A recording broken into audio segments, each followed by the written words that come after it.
as we came out of the golden... Again in the future. Dad.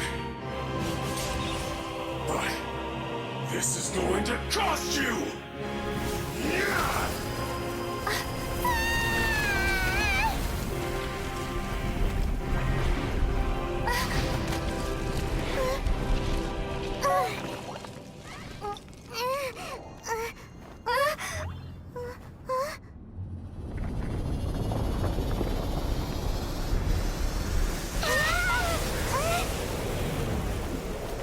Might be that the exuvia was just a diversion of sorts.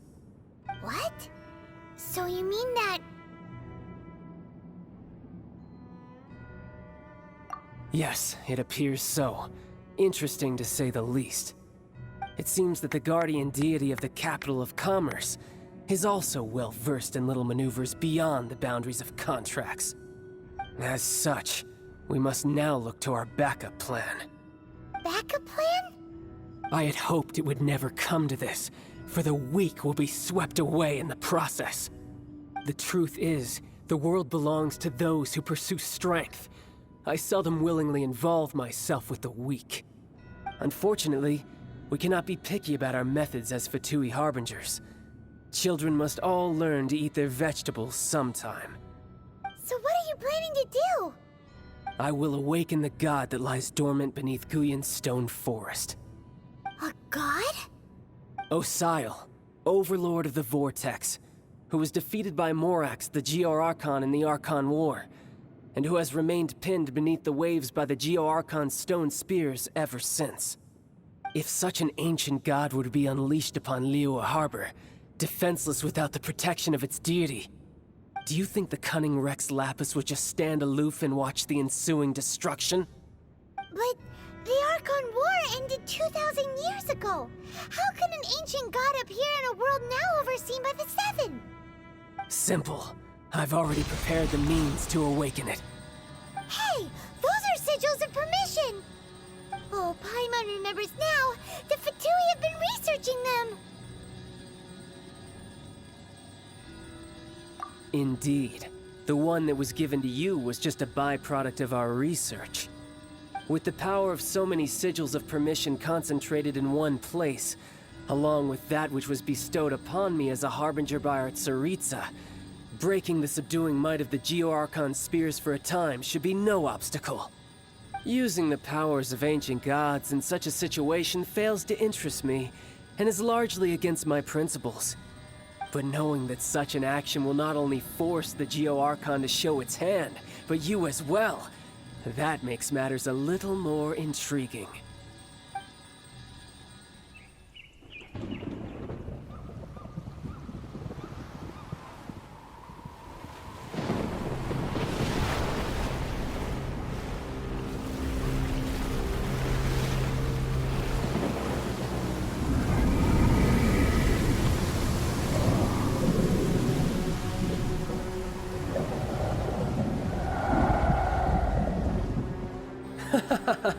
Let's see. Will the nation that has lost its deity be swallowed up by an ancient malice once more? If you wish to drown together with the people of Liyue, you're free to stay and enjoy the show.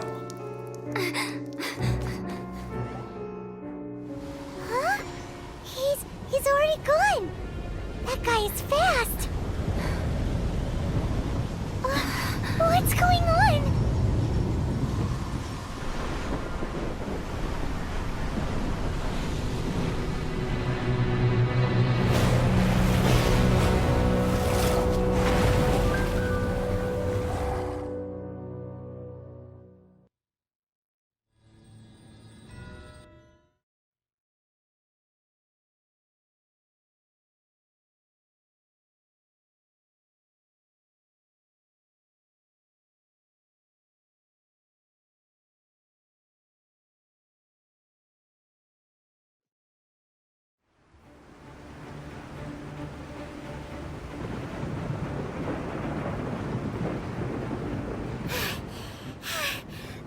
Exhausted. If we hadn't happened to see the Jade Chamber flying over just as we came out of the Golden House, we really wouldn't have known which way to go. Did we make it in time? Is the Overlord of the Vortex still in the sea? It hasn't destroyed Liyue yet, has it? What are you doing here? Huh? Hold on. It's the Adepti. What are you doing on the Jade Chamber? Paimon thought you were arguing with the Qixing. Is the fighting over?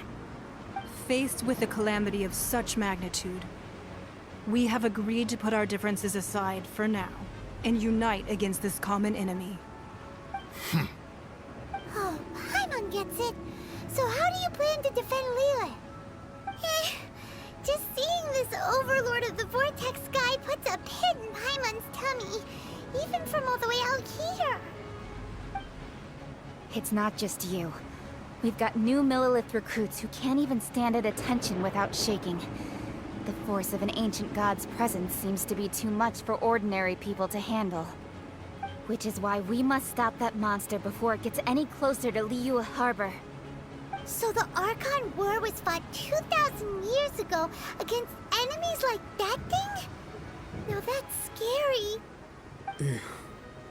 So will the power of the Qixing, Millilith, and Adepti gathered here be enough to stop that god? We've already discussed this together, and our conclusion is not necessarily. What? But all of you were supposed to be the guardians of Liyue. Can't you think of something? One certainly could. Huh? The Qixing did once research the matter of the Guizhong Ballista when it piqued their fancy. And as fate would have it, one who did craft the Guizhong Ballista with one's own hands is here. For what could you mortals ever learn of Adepti mechanisms? Yet, it would take one, but a little tinkering to turn this ballista into an engine of war beyond your wildest thoughts. I suppose this is one blessing from the Adepti that we should be thankful for. So be it. We shall use the upgraded Guizhong Ballista to fight off that god. All the Adepti here can lend their strength to man it. We haven't a moment to spare. Our battle begins now. Yep.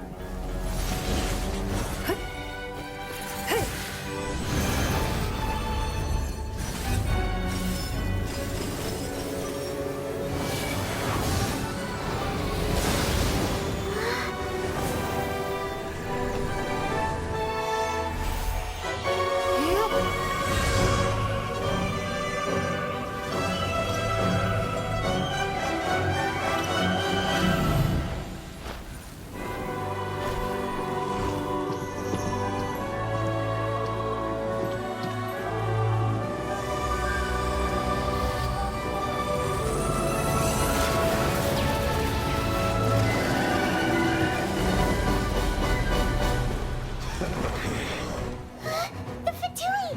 They're attacking the Guizhong Ballista!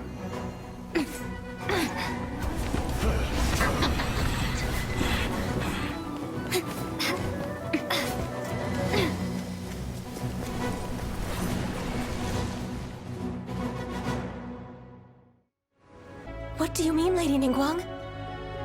I'll sacrifice the Jade Chamber. What is the meaning of this? I understand. Traveler, lend me a hand. Farewell, old friend. Goodbye for now. Let us meet again in the future.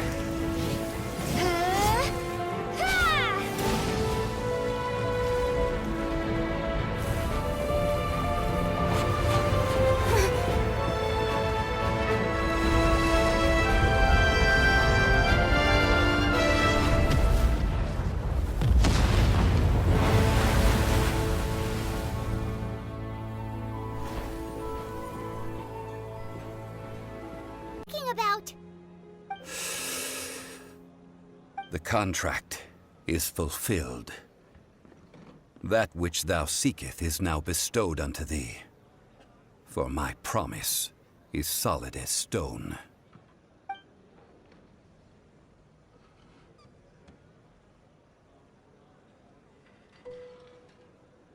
How sanctimonious. what?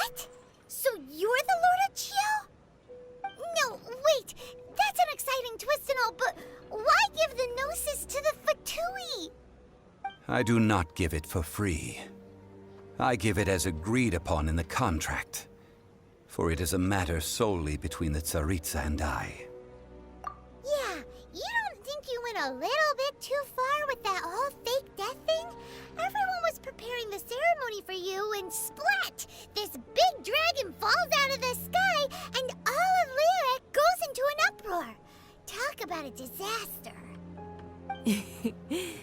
Gathering all the forces that had been bubbling behind the scenes, and then stirring them together in a pot that was bound to boil over. That's what he wanted to see, am I right? Wait, what? Perhaps it's best that I explain. As you know, I've dwelt upon this world for more than 6,000 years. It is now 3,700 years ago that I founded Liyue together with the Adepti. Even boulders that can withstand whirlpools will erode with the passing of time.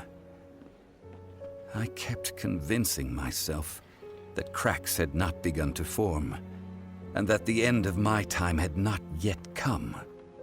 Until one drizzly day, as I was strolling along the harbor, I heard a merchant tell one of his workers, "You finished your duties. Go ahead and call it a day." I stood motionless among the crowds, asking myself, have I already finished my duties? Oh, Zhongli.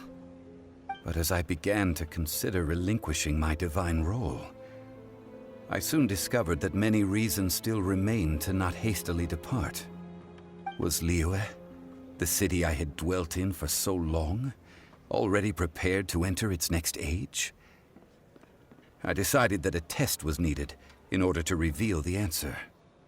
So I feigned my own death, and gathered the cast of Child, the Adepti, and the Liyue Qixing to play their roles together on the stage that was Liyue. That's right, which is why I continued to safeguard the Gnosis until now.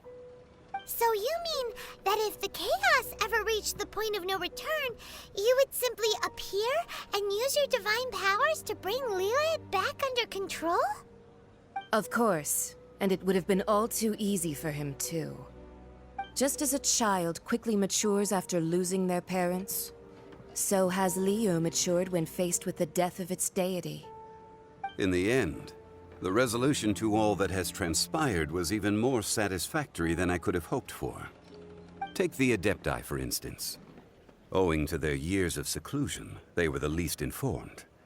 Yet when faced with a crisis, they commendably showed the greatest amount of restraint possible. Not only did they manage to cooperate with the Qixing, but in the end, they even made efforts to understand the hearts of the people. Credit is also due to Signora, the emissary dispatched by the Cryo-Archon to fulfill our contract. At my request, she kept everything she knew in strict confidence. This despite the eavesdropping ears of her colleague, Child. This meant I could remain as Zhongli, even having the chance to fulfill the age-old traditions of Liyue in this mortal form. Thank you for joining me on this journey, Traveler. All of these things turned out as I had planned. There is only one thing that I had not anticipated, and that was the conduct of the Liyue Qixing. I had expected them to do no more than the Adepti, to come to the defense of Liyue.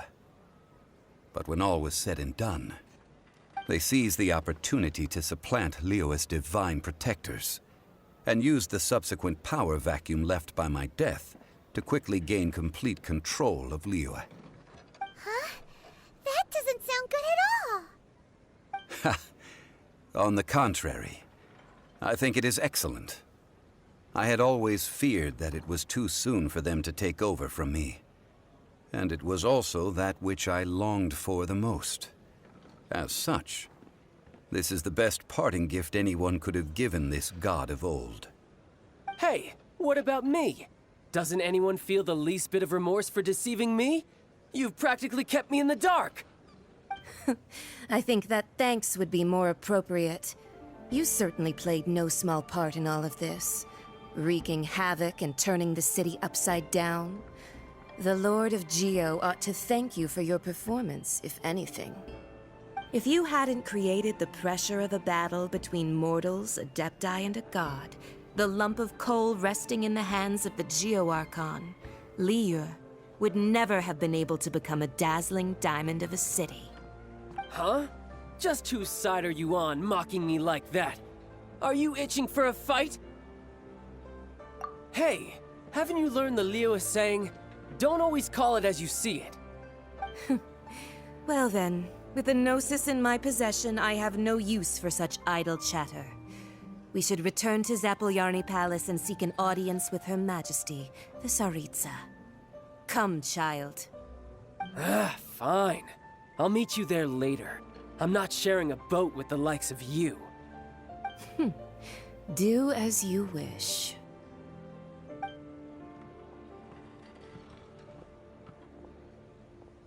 Now then, is there anything else you wish to ask me?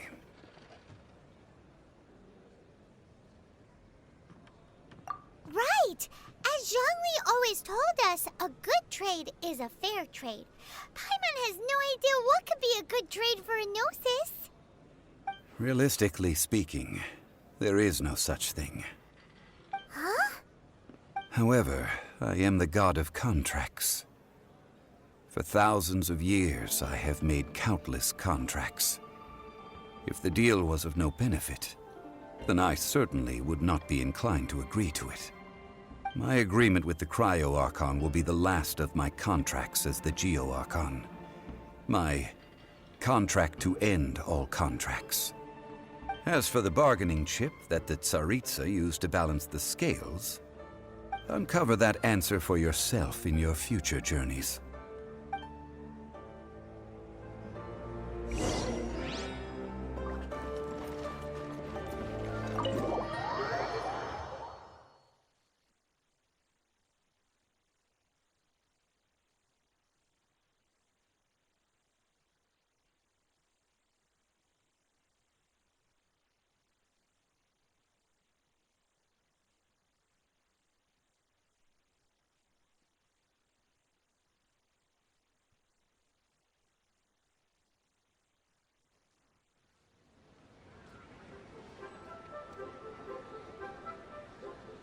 Today's the day of the rite of parting.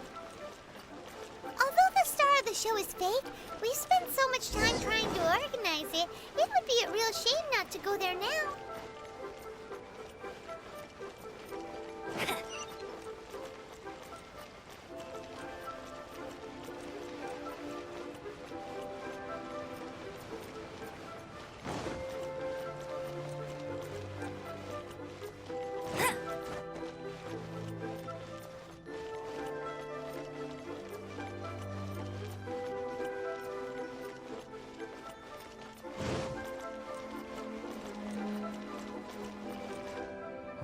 Well, since we're going through with this rite of parting, I guess it means that those rumors hit the nail on the head. So Rex Lapis is really... But they didn't catch the culprit, did they? Oh, come on. Do you think that the assassin could have been a normal person? You know what I think. I don't think any of the gossip on the streets you hear from those shady types is worth anything. There's only one real possibility in my mind. I've heard that the assassin was that Fatui fellow. Youngish, pretty high in rank. I think they called him Child. The Fatui? They certainly are very suspicious. Who knows what those greedy, crooked folks... Shh! Lower your voice. If the Fatui catch you in their sights, Rex Lapis won't be around to protect you this time.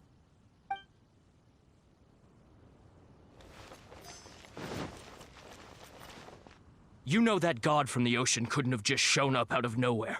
I mean, it's been 2,000 years since Rex Lapis subdued it. Yes, and to think that this happened right on the heels of the incident with Rex Lapis, too. Say, do you think the person who assassinated our lord and released that evil god might have been one and the same? Now that you mention it, that's very possible. Yes, it's very possible indeed. I mean, it all fits together. That person must have colluded with the evil god to harm Rex Lapis. Oh, that wicked, black-hearted scoundrel. Still, what sort of supernatural prowess must this person possess to be able to do such things? I have never heard of such a person in all my years. Ah, forget it. Guessing's no use to us. Look, the Millilith over there looks like he's about to make an announcement. Let's hear what the Ministry of Civil Affairs has to say first.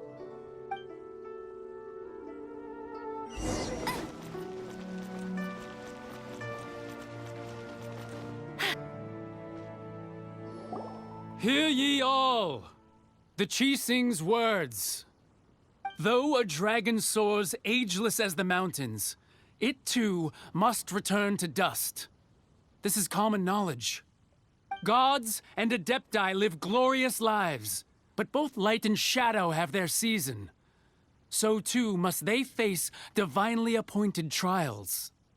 Rumors and hearsay abound on the streets that Rex Lapis was murdered. Now, let the truth be revealed. Having been thwarted in his trial, Rex Lapis's soul has recouped the celestial heights. He beseeches the people of Liyue to grieve not and to let not their hearts be saddened. Nor are they to believe street-born rumors or indulge in baseless speculation.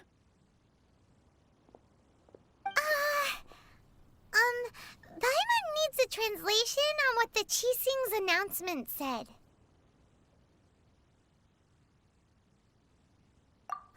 So that's how they're spinning it. Something feels off. Why would they suddenly give up looking for the murderer?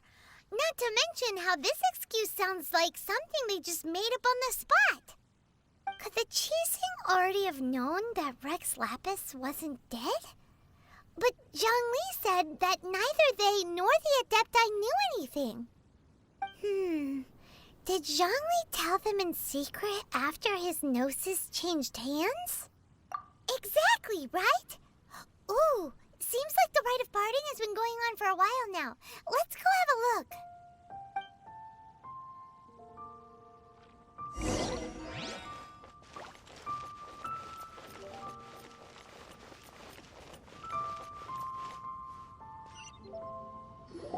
Look, it's Ningguang and Keqing.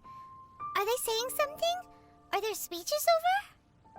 As said previously, Rex Lapis's soul returning to the heavens is the end of the contract. And it is also the end of an era. 3,700 years of contracts burnt and reduced to ash. We, the people of Liyue, were indeed prosperous. But blinded by our prosperity, we forgot that time can be pitiless. The long, unending dream of our Archon walking among us. Now that we have awoken from our dream, we must learn to say farewell. Will you stand with us as we re-establish our contracts? As we build a new age of prosperity? So concludes the words of Her Eminence the Tianquan.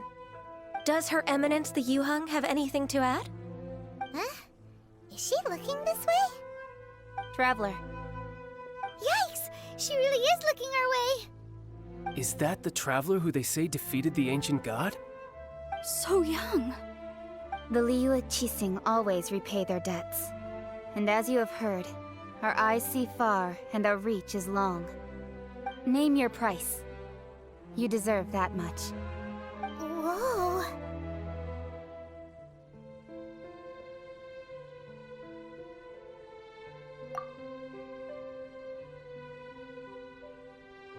Well, could you help me put up some missing person posters?